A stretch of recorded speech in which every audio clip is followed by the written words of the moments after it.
പപ്പ അച്ചാർ വേണം? വേണ്ടേ, ബീഫില്ലേ? മമ്മി എന്തേ?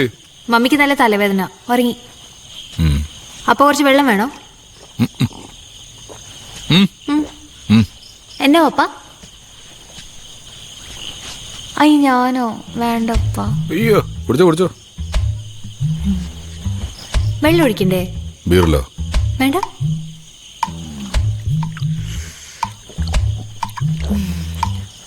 ആ ബീഫ് ഇങ്ങനെ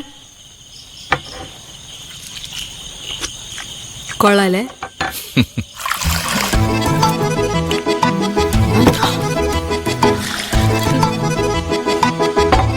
കൊള്ളാലേ?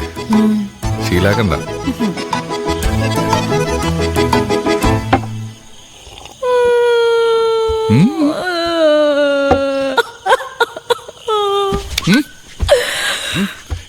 മമ്മി വെക്കും. അയ്യോ, എന്താ? പപ്പ അറിയാതെ ഇവിടെ വലിയൊരു കള്ളം നടക്കുന്നുണ്ട്. പപ്പ ഉണ്ടാക്കുന്ന കാശൊക്കെ ഇവിടുന്ന് പോയിക്കൊണ്ടിരിക്കുക. ചില സമയത്ത് ഞാനും അതിന് കൂട്ടുന്നിട്ടുണ്ട് പപ്പ. എന്തിനാ കളിക്കുന്നേ? എടി, ഞാനിത് അറിയാതിരിക്കോ? അതുകൊണ്ടല്ലേ മമ്മി നിനക്ക് ഓരോ സാധനങ്ങൾ വാങ്ങി തരണേ. കുഴപ്പമില്ല. ഒരു കുഴപ്പമില്ല. എന്നൊന്നും കൂടെ എടുത്തു.